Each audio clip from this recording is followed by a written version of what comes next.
أعوذ بالله من الشيطان الرجيم بسم الله الرحمن الرحيم الحمد لله رب العالمين وبه نستعين وهو المعين وصلى الله على محمد وآل محمد. Donc bienvenue pour cette douzième et dernière session de notre atelier de réflexion coranique concernant cette année 2018 ou ce Ramadan de l'année 2018. Très bien, donc on va terminer la lecture de la Sourate Al-Hijr avant de passer aux réflexions des versets du jour. بسم الله الرحمن الرحيم قال هؤلاء بناتي إن كنتم فاعلين لعمرك إنهم لفي سكرتهم يعمهون فأخذتهم الصيحة مشرقين فجعلنا عاليها سافلها وأمطرنا عليهم حجارة من سجيل إن في ذلك لآيات للمتوسمين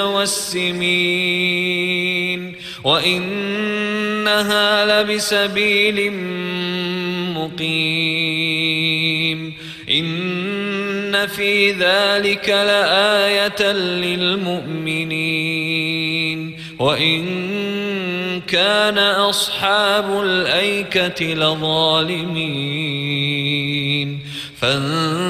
فانتقمنا منهم وإنهما لبإمام مبين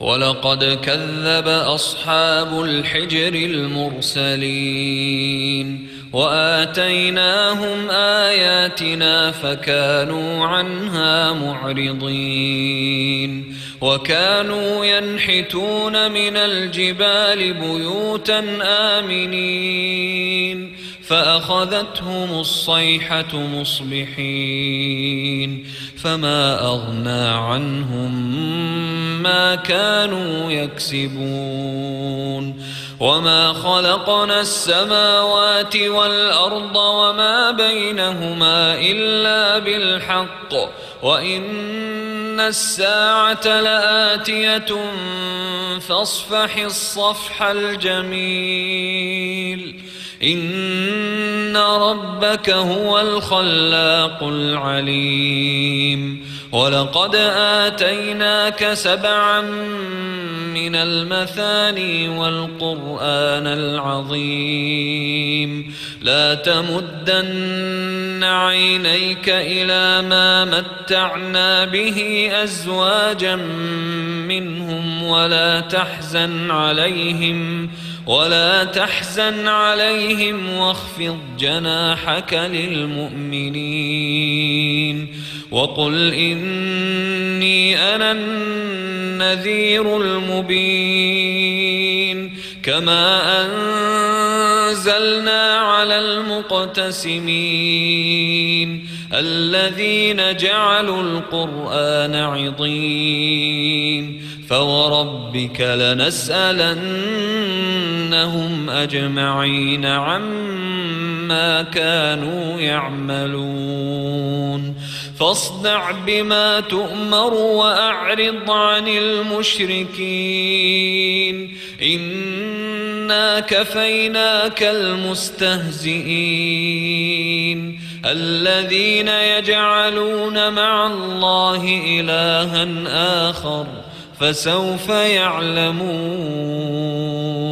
ولقد نعلم أنك يضيق صدرك بما يقولون فسبح بحمد ربك وكن من الساجدين واعبد ربك حتى يأتيك اليقين.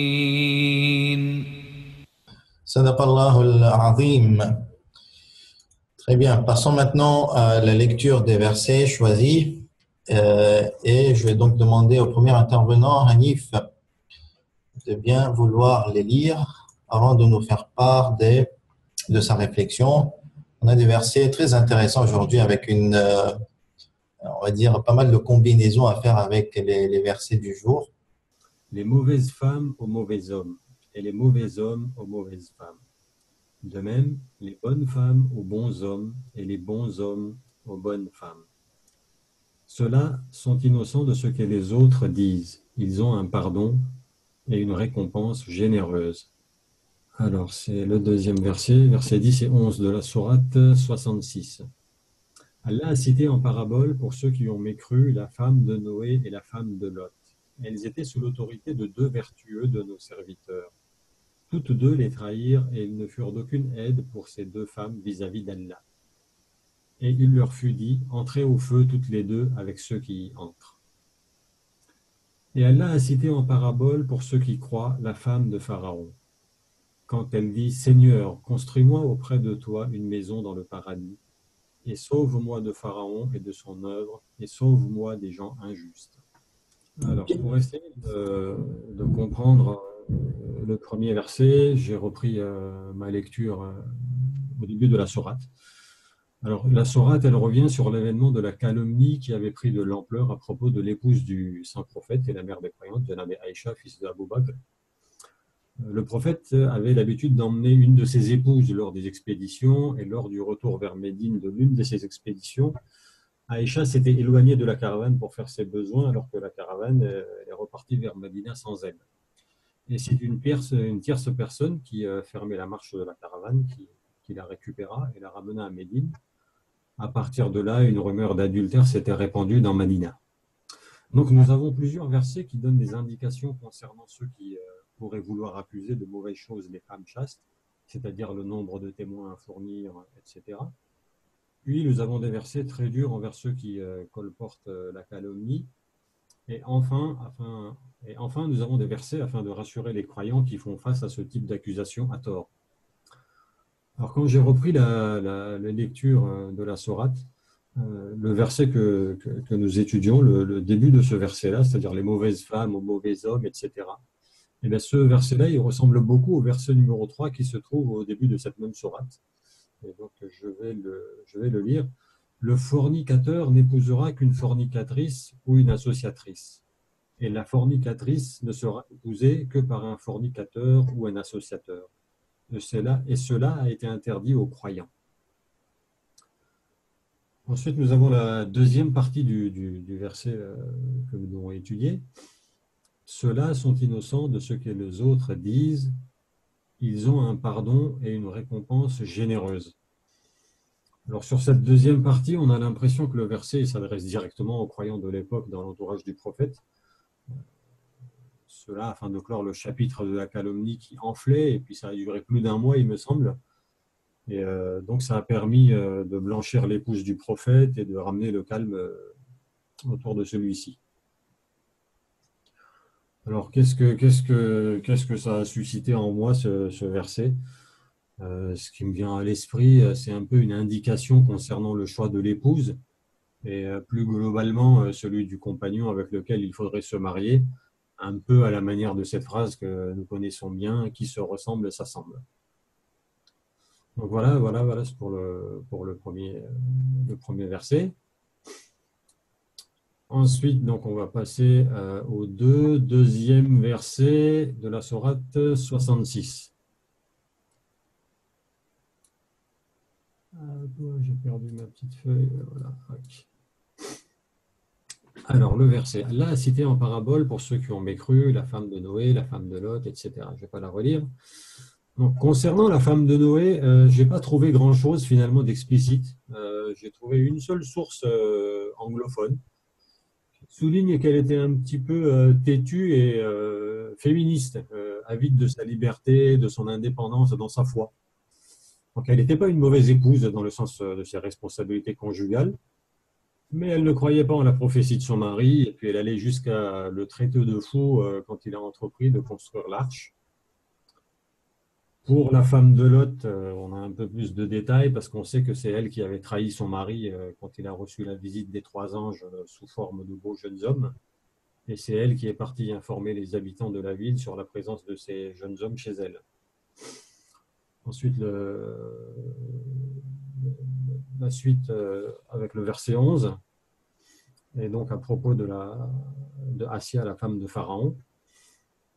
Alors elle, c'est tout le contraire parce que elle avait cru et elle s'était soumise au monothéisme du prophète Moïse qu'elle avait elle-même recueilli sur le lit de la rivière, puis élevé dans le palais de son mari. Et lorsque Pharaon il a appris que son épouse avait embrassé la religion de Moïse, il ordonna à ses soldats de la fouetter. Et les soldats, alors là c'est un petit passage que je vais lire parce que je l'ai trouvé sympathique. Alors les soldats de Pharaon se mirent à la frapper avec leurs fouets, lui arracha de la bouche des cris de douleur, mais pas la foi incrustée dans son cœur. Pharaon demanda à ce que les coups soient de plus en plus forts, pour la faire revenir à la raison, croyait-il. Assia supportait les coups et ne cessait de demander à son Seigneur, le Seigneur de l'univers, « Mon Seigneur, construis-moi auprès de toi une maison au paradis, sauve-moi de Pharaon et de son œuvre, sauve-moi du peuple injuste. » Donc ça, c'est le verset 11. Donc c'est ainsi que Assia rendit son âme pure et pieuse envers son Créateur, que ni la torture, ni le faste, ni la puissance de son époux n'ont pu la dévier du droit chemin. Alors avec ces deux versets, moi je me suis porté sur le choix de l'épouse. La conclusion globale que j'en ai faite, c'est que les femmes peuvent donner beaucoup de fil à retordre à leur mari. Et il est important de bien les choisir. Et pour ceux qui se sont trompés, ce qui n'est pas mon cas, eh bien, j'ai envie de dire qu'il n'est jamais trop tard pour bien faire. Voilà. Très bien. Très bien, très bien. Je te laisse fermer ton micro et régler tes problèmes tranquillement ensuite.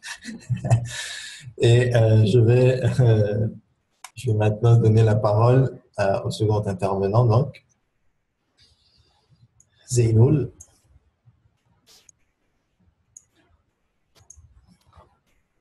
Alors, Zeynoul, alaykoum salam wa rahmatullah. Ok, le son est bon? Le son est bon. Parfait.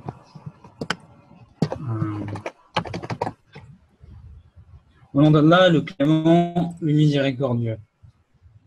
Alors, moi, je vais faire un peu le chemin à l'envers. En commençant par le dernier verset et puis en remontant au fur et à mesure jusqu'au premier. Donc, le dernier verset, donc le verset 11 de la sourate Tahrim, qui parle donc de la femme de Pharaon qui n'est pas nommée, mais donc qu'on appelle Bibi Assia. Alors, moi, je vois en Bibi Assia l'expression d'une certaine forme de liberté. Bibi Assia, elle est l'épouse de Pharaon, de Pharaon, donc un tyran. Elle a un statut de reine, de fait, et donc elle a accès à tous les luxes de la vie, des servants prêts à satisfaire ses moindres envies, etc. Elle a tout à sa disposition. Et pourtant, son âme est sensible au mal que fait son mari, et elle demande à Dieu de la protéger contre les mauvaises œuvres de celui-ci. Elle demande également la protection contre les injustes. Donc, dans ce verset, on voit les doigts qu'elle fait. Et en fait, ce qui m'intéresse ici, c'est qu'elle n'a pas fermé les yeux de son cœur, elle est restée éveillée. Elle aurait pu fermer les yeux. Et en fait, quand on vit bien, quand la vie est rose, quand on est dans le luxe, etc., on perd parfois la sensibilité vis-à-vis de la souffrance des autres. Et donc, cela demande une certaine prise de recul, et elle avait ce recul.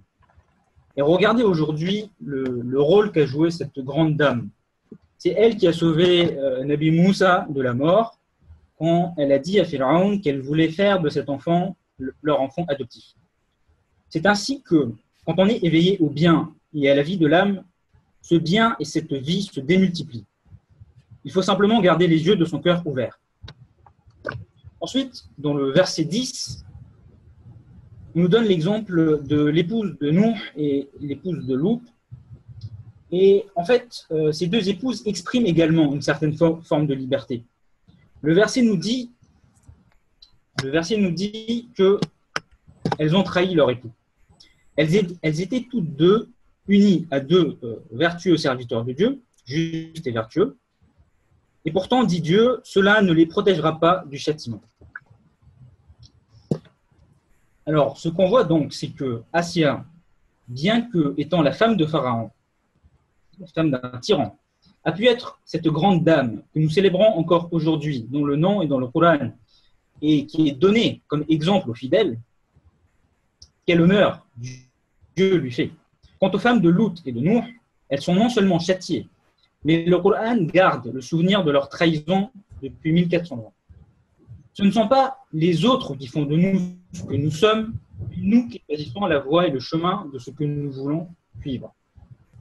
Et nous serons les seuls à récolter les fruits que nous aurons semés, comme Lady Assia a récolté les fruits qu'elle a semés. On peut être femme d'un prophète ou femme d'un tyran, le bien ou le mal ne viendront que de nous, pas d'autrui. J'arrive maintenant au premier verset donc de l'étude. Et en fait, quand on étudie les versets dans l'ordre que je l'ai fait, à la lecture de ce verset, on peut se dire que Assia méritait un époux aussi vertueux et juste qu'un prophète, comme par exemple Nabi Lut ou Nabi Nuh.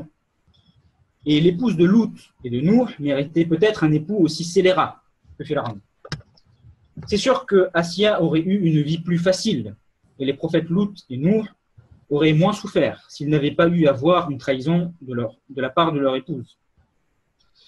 Alors moi je prends ce verset comme un conseil, comme une sagesse, comme une réflexion. Il n'y a pas pour moi de contradiction entre ces deux groupes de versets, d'autant plus que Assia a permis à Moïse de survivre en utilisant son statut d'épouse de Pharaon. Alors je parle de contradiction car on pourrait se dire que comment se fait-il que dans le premier verset on dit aux hommes bons les femmes bonnes et aux femmes bonnes les hommes bons, comment se fait-il qu'un prophète ait donc eu une femme mauvaise? Bon, ça pourrait être une contradiction.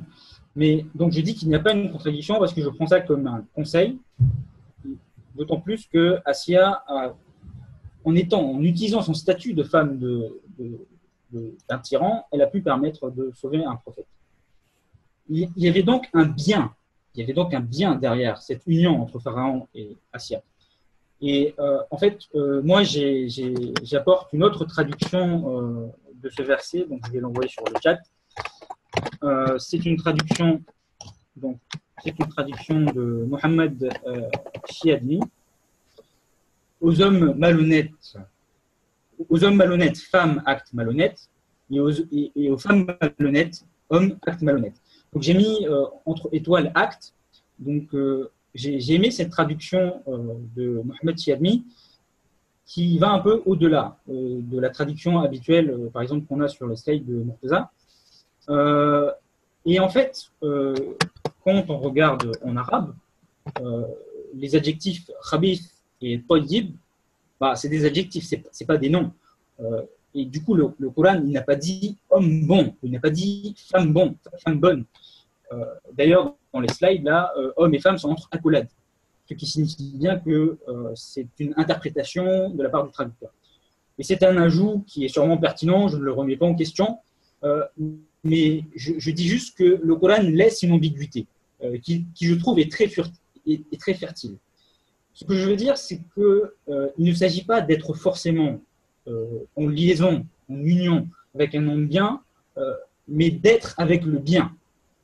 C'est pas être avec un homme bien ou d'être avec une femme bonne, mais d'être avec le bien. Et c'est pour ça que j'apprécie la traduction de Mohammed Chiadni qui met les actes ici, et donc pas juste l'individu, mais aussi les actes. Alors, pour vous expliquer en quoi cette ambiguïté me semble fertile, je vais appeler Spinoza.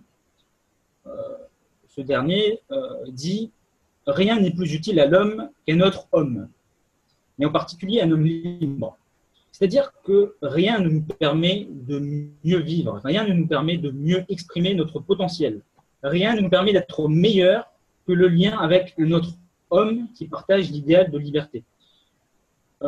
Et moi, c'est cette réflexion que m'inspire ce verset, c'est que le lien d'une femme avec un homme juste, lui facilitera le travail d'être elle-même juste. Et ça me fait penser à la sourate Al-Asr, qui dit que l'homme est certes en perdition, sauf ceux qui croient et qui accomplissent des bonnes œuvres, et qui s'enjoignent dans la vérité, c'est-à-dire qui se soutiennent ensemble dans la vérité, et qui s'enjoignent, qui se soutiennent dans la patience. Donc, quand on s'unit à quelqu'un, et c'est valable pour l'union, donc le mariage, mais aussi en amitié, ou même un lien quelconque avec quelqu'un qu'on ne connaît pas forcément, c'est une union qui est avec la personne, avec son individualité, avec ses actes et avec son identité. Donc ça, c'était une première réflexion sur ce verset-là. Maintenant, je voudrais remarquer l'usage du pluriel à chaque fois. Parce que Dieu aurait pu dire le vertueux avec la vertueuse, le mauvais avec la mauvaise.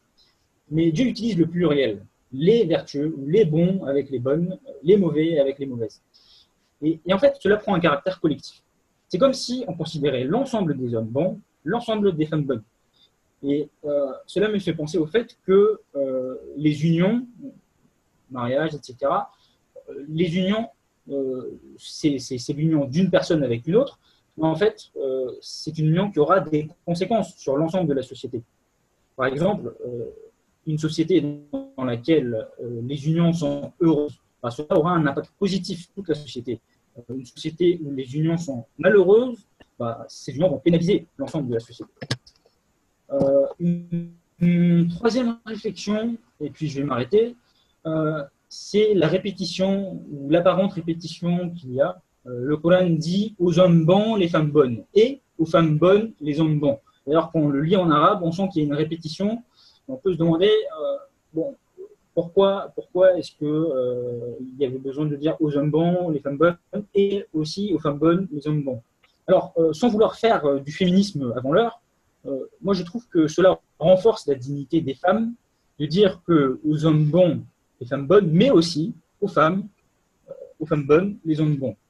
Et je pense que ce verset peut peut-être être interprété, je ne sais pas si c'est trop tiré par les cheveux, mais dans une direction de donner plus de dignité et plus de respect à la femme, surtout dans le contexte arabe où leur place dans la société n'était pas importante, où même les femmes étaient méprisées, les filles enterrées vivantes. Et donc voilà. J'espère donc que j'ai réussi à m'exprimer clairement et je vous remercie pour votre attention. Ok, c'est nous qui te remercions pour ce partage. Donc, personnellement, moi, je vais m'attarder, je vais me focaliser sur la probable contradiction entre les versets, le verset 26-24 et les versets 10-11 de la sourate 66. Pour introduire ce côté-là, je vais vous rappeler que lors de notre première session, donc aujourd'hui c'est la dernière session, on repart à la première session, on avait dit que il y avait plein d'éléments, plein de facteurs qui avaient porté le Coran depuis l'époque du prophète jusqu'à notre époque. On voit que le Coran est très très présent dans le monde musulman et qui reste toujours à cette place éminente, considéré comme le texte fondateur, le texte essentiel de l'islam. Mais bon, vous savez que ce transport depuis l'époque du prophète jusqu'à notre époque ne s'est pas fait sans douleur. Il y a eu pas mal de péripéties bien sanglantes et comme on le voit, tout le monde n'était pas d'accord avec le Coran, avec la philosophie du Coran, avec la vision du monde du Coran. Et au-delà donc, des attaques ou des guerres physiques, il y a une guerre culturelle, il y a une lutte d'idées qui, elle, en soi, on va dire, elle mérite sa place puisque c'est la lutte d'idées, c'est cette contradiction, ce débat contradictoire, c'est cette opposition intelligente qui fait que les choses évoluent. Et donc, les adversaires, que ce soit les ennemis ou les adversaires de l'islam, donc se sont attaqués au Coran. Et de façon intellectuelle, au niveau des idées, on va dire, l'attaque principale s'est focalisée sur le Coran. Bien entendu, il y a des attaques sur tous les pans, sur tous les concepts développés par l'islam, que ce soit au niveau de la charia, le fiqh, la jurisprudence, au niveau des hadiths et de leur transmission et de la véracité et de la quantité de mensonges et d'altérations présentes dans les hadiths. Mais avant tout, c'est le Coran qui reste à cette place éminente. Et le but des adversaires de l'islam était et est toujours de fragiliser le Coran. Et dans cette optique, il y a plusieurs stratégies qui se sont développées. Ils se sont dirigés vers plusieurs points. Le premier point, c'est la révélation. Ce que le Coran prétend, pour nous c'est une vérité en tant que musulmans, mais le Coran prétend que c'est une révélation de la part de Dieu, c'est la parole de Dieu. Mais de l'autre côté, on veut atténuer et aller vers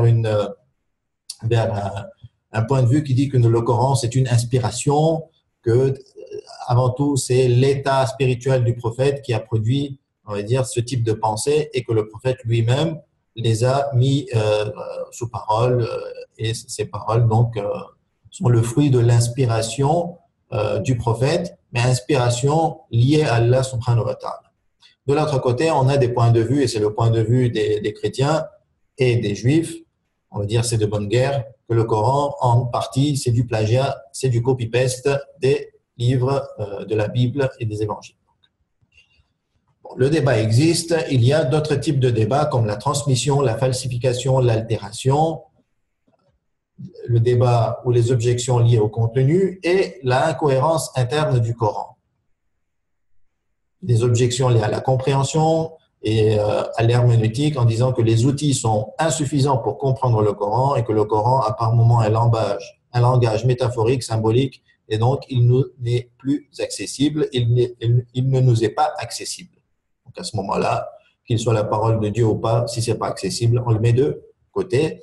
Ou des objections en disant que le Coran est temporel, historique, et donc il est lié à l'époque arabe, à l'époque du 7e siècle grégorien.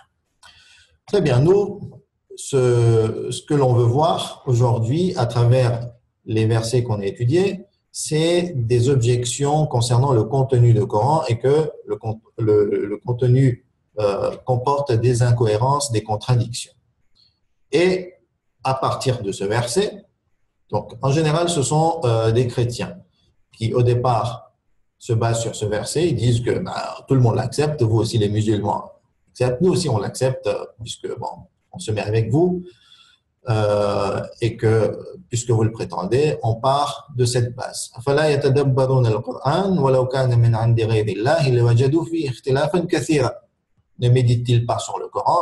Et si vraiment le Coran venait de Dieu, à ce moment-là, il ne trouverait pas des contradictions.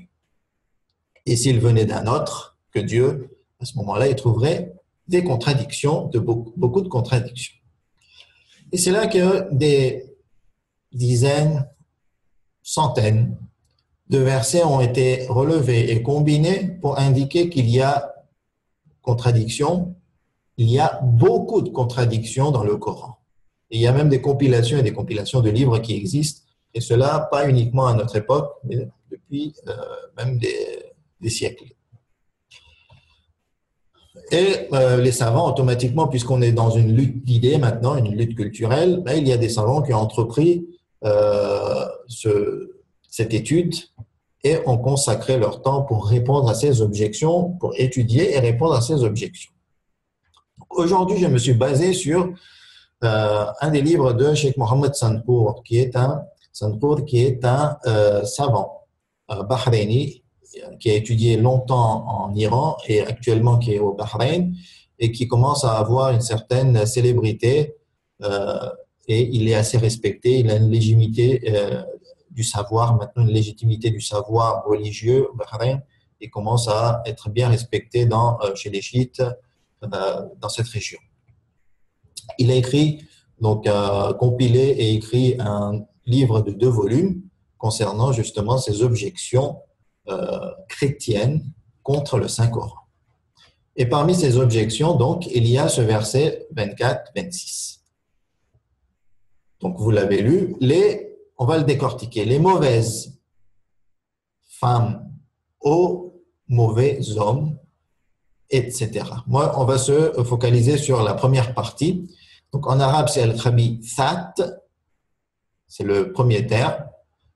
Deuxième terme, l'île. Donc, al-khabithat, littéralement, ça veut dire mauvaise. C'est un adjectif comme Zainoul nous l'a dit. Mais khabithat, c'est un adjectif généralement employé pour les personnes intelligentes. Donc ici, ça devient pour les femmes. L'île, qui a été traduit par eau. Donc, les mauvaises, ensuite, entre crochets femmes, traduit par Hamidullah, eau, mauvais. Et le terme se répète, donc, wal khabithun, l'île khabithat, wal tayyibat, les bons, les bonnes, pour les bons, et les bons aux bonnes ou pour les bonnes. Donc, on va s'attarder sur deux sens précis, deux axes. Le premier axe, c'est les termes khabithat, khabithun, tayyibat, tayyibun. Et le deuxième axe, c'est l'île. Et en analysant, en essayant de trouver les sens ou le sens précis pour ces termes, on va mieux s'approcher du sens du verset et voir si ce verset s'oppose et contredit les versets étudiés. Donc, on va ouvrir un tableau. Premier axe, mauvaise, mauvais, bonne, bon. Donc, quel est ce terme qui est décrit par mauvaise ou mauvais, bonne ou bon? Le premier sens, et c'est le sens de la traduction de Hamidullah, c'est mauvaise femme. Donc, dans le sens général, mauvaise femme au niveau du caractère, des actions, du comportement, etc. Et si on prend ce sens-là, à ce moment-là, il y a contradiction avec les versets 10-11 de la sourate 66. Parce que si c'est mauvaise femme, c'est-à-dire que c'est comme si ici le Coran interdisait aux bons hommes de prendre des mauvaises femmes et qu'ils n'avaient pas le droit de se marier, de se mettre avec des mauvaises femmes. À ce moment-là, que faisait le prophète Nour et le prophète Lot avec des femmes décrites comme mauvaises dans le Coran, décrites comme mauvaises dans le Coran? Sens 2.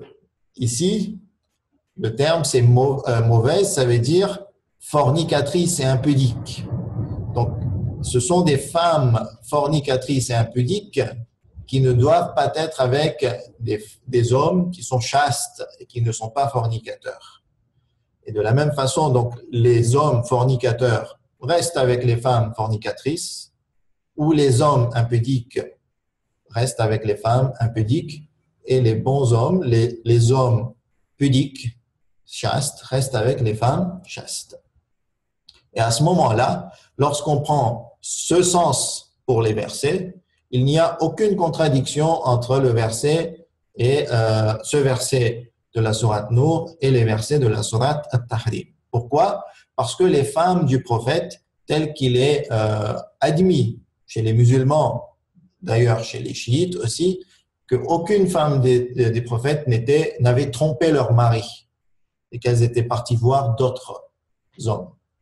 Donc, à ce moment-là, puisque les femmes de Lot Nabi et de Nour Nabi n'étaient ni fornicatrices, ni impudiques, et ça, le premier intervenant nous a fait part, on va dire, de ce détail, à ce moment-là, le verset ici qui interdit aux bons hommes, c'est-à-dire aux hommes pudiques, de ne pas aller vers des femmes impudiques, n'a plus lieu, il n'y a plus de contradiction, le sujet est complètement différent.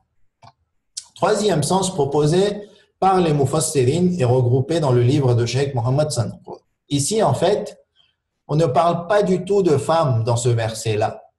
Donc, essayez d'extraire le verset 66 de votre esprit.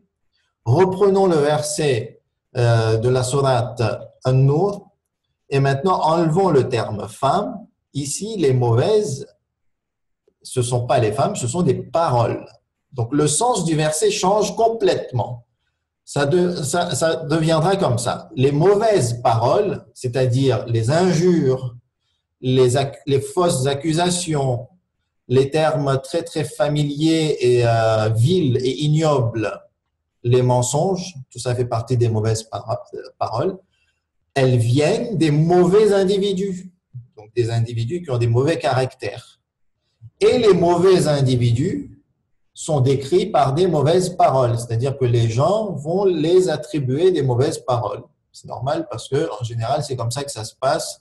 Lorsqu'une personne est mauvaise, à ce moment-là, les gens diront des mauvaises paroles sur elle. Donc, vous voyez que le sens du verset est complètement différent et dans ce cas-là, il n'y a plus aucune contradiction avec les versets de la sourate 66. Sens numéro 4, ici, les mauvaises, ce sont des actions. Donc, c'est au-delà de la parole. Les mauvaises actions viennent des mauvais individus et les mauvais individus sont décrits, leur sont attribuées des mauvaises actions.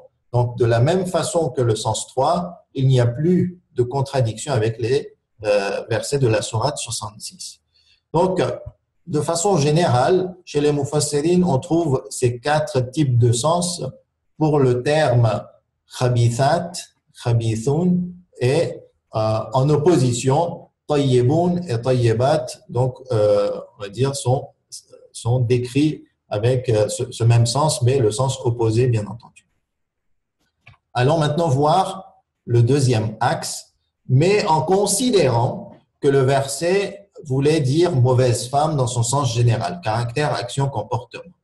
Donc, si on prend maintenant le terme lil et qu'on l'analyse, traduit par au ou pour, à ce moment-là, le premier sens pourrait être l'interdiction religieuse. Quand on dit al-khabithat lil-khabithin, ici, Dieu veut dire qu'il y a une interdiction religieuse de se marier. Il ne leur est pas permis aux femmes mauvaises de se marier avec les bons hommes et vice-versa. Les bons hommes restent avec les bonnes femmes et n'ont pas le droit de se marier avec les mauvaises femmes. Et avec ce sens-là, sans aucun doute, il y a contradiction entre le verset de la sourate 24 et les versets de la sourate 66. Donc, l'objection a lieu d'être et il faudrait réellement se poser des questions concernant cette opposition. Mais, selon les mufassirin et dont Cheikh Mohammed Zankour, ici, à aucun moment, le verset ne veut dire ce sens-là et il ne vient pas avec une interdiction religieuse de se marier puisqu'il n'y a rien qui l'indique selon lui. Deuxième sens, concernant le deuxième axe, ici, le verset veut affirmer une réalité. Et la réalité, c'est que Dieu nous informe que dans la réalité, les mauvaises femmes ne se marient pas avec les bons hommes, mais se marient avec les mauvais hommes. Et les mauvais hommes se marient avec les mauvaises femmes. Et en ce qui concerne les bons hommes, à ce moment-là, ils ne se marient pas avec les mauvaises femmes, mais ils ne se marient qu'avec les bonnes femmes. Et là, dans ce cas-là, il y a aussi contradiction, puisque dans le Coran lui-même, on trouve qu'il y a une mauvaise femme qui s'est mariée avec un bon homme, qui est le prophète ici, le prophète Nuh, le prophète Lut, ou un bon homme qui s'est marié avec une mauvaise femme. Donc la contradiction, elle est réelle et ça ne va pas dans le texte coranique. Mais encore une fois, Cheikh Mohammed Zankour dit que ici, c'est impossible que le Coran ait ce sens-là, puisqu'on voit dans la réalité de la vie, c'est naturel, devant nous ça se passe, certains bons hommes se marient avec des mauvaises femmes et vice-versa. Et la vie, ce n'est pas les bons avec les bons et les bonnes avec les bons et les mauvaises avec les mauvais, pas du tout. On voit qu'il y a tout ce mélange. Donc ici aussi, puisque le sens n'est pas correct, à ce moment-là, il n'y a plus de contradiction. Sens numéro 3. Ici, le Coran veut faire un constat de la vie. C'est-à-dire que généralement, les mauvaises femmes tendent à aller vers les mauvais hommes et aiment être avec les mauvais hommes.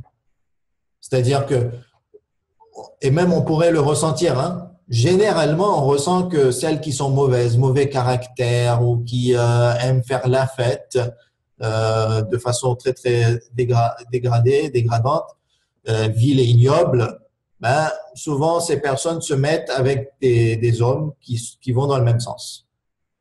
Et les bons hommes, en général, ils ont tendance à aller avec les bonnes femmes, celles qui ont des bons caractères.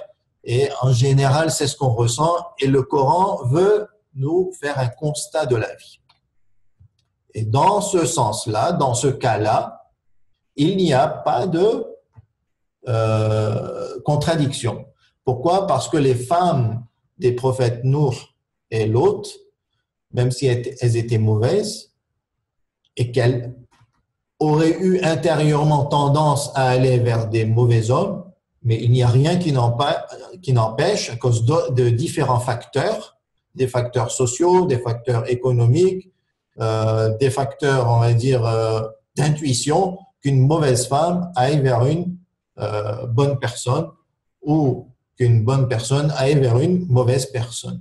Et donc là, on va dire qu'il n'y a pas de contradiction. Et même Cheikh Makarim Shirazi, lui, il rajoute qu'il n'y a pas de problème à se dire qu'au départ, la femme du prophète Nour et de Lot étaient de bonnes femmes. Mais petit à petit, elles ont changé et à cause de différents facteurs, elles ont trahi leur mari. Enfin, à signaler que ce sens-là est très très probable selon Cheikh Mohammed Sanpour, et même il privilégie ce sens-là. Et enfin, il y a un dernier sens, c'est que le Coran veut nous faire un constat religieux de la vie. Les mauvaises femmes, toujours les mauvaises femmes dans le sens général, puisqu'on n'utilise maintenant que le sens 1, méritent religieusement d'être avec les mauvais hommes et non les bons hommes. Et les bons hommes méritent d'être avec les bonnes femmes, ou les bonnes femmes méritent religieusement d'être avec les bons hommes. C'est-à-dire que le Coran veut dire que les bonnes femmes, les bonnes personnes ne sont pas équivalentes aux mauvaises personnes, et vice-versa. C'est-à-dire, au regard de la religion, les bonnes et les bons sont d'un niveau, les mauvaises et les mauvais sont d'un niveau, et quand on compare les deux, ils sont de niveaux complètement différents. Et donc, dans ce cas-là aussi, il n'y a pas de contradiction avec les versets de la sourate 66, puisque, quoi qu'il arrive, même si la femme de Lot ou de Noé était de mauvaises femmes, elles n'étaient pas à l'égal de leur mari, et donc religieusement, il y avait une différence, et l'un ne méritait pas l'autre. Et Cheikh Mohammed Sanpour dit que ce sens aussi est très probable. Donc, selon lui, le sens 2, 3 et 4 sont les plus probables. Il privilégie même le sens 3. Et dans ce cas-là, il n'y a aucune contradiction. Et en résultat, il invite à ceux qui ont fait l'objection de plus réfléchir sur le Coran, de ne pas se précipiter à relever des contradictions et réfléchir profondément pour comprendre les vrais sens et ensuite évaluer s'il y a contradiction ou pas. Bien entendu, vous savez que puisqu'il y a deux idéologies, deux concepts qui luttent les uns face aux autres, il y a toujours de la sélectivité, que ce soit d'une part ou d'autre, et que lorsqu'on cherche des objections contre le Coran, on va en trouver plein en se précipitant ou pas. Et lorsqu'on veut défendre le Coran aussi, on va trouver énormément d'issues pour soulever les contradictions qui ont été relevées par les adversaires du Coran. Donc aujourd'hui, on a terminé avec une note un petit peu technique pour montrer justement que des fois, dans un verset, on peut décortiquer en profondeur en trouvant pas mal de sens. Et une fois qu'on a décortiqué, on a essayé de trouver des arguments pour un sens ou pour l'autre. À la fin, il faut privilégier un sens en fonction des règles de l'exégèse et de l'herméneutique coranique. Donc, je termine le cours d'aujourd'hui, c'était le dernier cours, en remerciant tous les intervenants depuis le départ. C'était exceptionnel. Chaque jour, pour chaque session, on a eu un intervenant ou deux intervenants différents. Donc, au total, on a eu 24 intervenants. J'aimerais rappeler que la richesse de ce cours est liée avant tout à la participation et au partage des réflexions des intervenants. Et sans votre participation, sans votre partage, finalement, on n'aurait pas eu toute cette richesse. Et c'est grâce à cette richesse qu'on voit qu'une idée complète l'autre. Aujourd'hui aussi, on a encore retenu, moi j'ai retenu que le premier intervenant, il a abordé les versets d'un certain angle, l'angle de l'époux et de l'épouse, et comment fonctionner entre les deux, et quelle était la vision de la religion pour ce côté et pour solidifier une famille, alors que le deuxième intervenant s'est pas mal attardé sur la question de la contradiction aussi, après avoir partagé d'autres points, bien entendu, et a proposé des pistes de réflexion, des solutions pour mieux comprendre cette opposition, cette contradiction en apparence. Et grâce aussi au partage et au rapport des différents mufassirin, ben finalement, on se complétait les uns et les autres. Et j'estime que voilà, nous n'avons pas absolument à aller voir et sanctionner et corriger et noter qui a dit quoi et qui a bien dit. On devrait avoir suffisamment de maturité pour se comparer avec les idées des autres et de prendre le meilleur parmi toutes les idées. Et c'est ce qu'on a toujours appris aussi. On était censé apprendre tout cela à l'école et à l'université. Et la religion nous apprend aussi cela, c'est-à-dire choisir la meilleure des paroles, celle qui est la plus conforme à la réalité, à la vérité. Et donc, petit à petit, j'ai ressenti que cette année, on a amélioré les réflexions par rapport à l'année dernière. On a eu plus de richesse, plus de diversité. Et j'espère que pour les prochaines fois, pour l'année prochaine, Inch'Allah, on continuera toujours avec cette même vision, ce même partage. Et donc, je renouvelle mes remerciements également aux participants qui étaient nombreux. On a eu en moyenne à peu près 34-35 connexions par session, soit une cinquantaine de personnes selon les anciens sondages, ce qui est très très bien. Et la participation a été active à travers les participations, les remarques, les questions. Et donc, qu'Allah vous protège, qu'Allah vous donne la réussite dans la vie. Et bientôt, à partir de demain, nous avons les nuits saintes de Laylatul Qadr. Qu'Allah nous donne le tawfiq de bien profiter de ces nuits. Ne nous oublions pas les uns et les autres dans les invocations et surtout qu'Allah accélère la parousie, la réapparition de l'imam caché, du deuxième imam alayhi salam.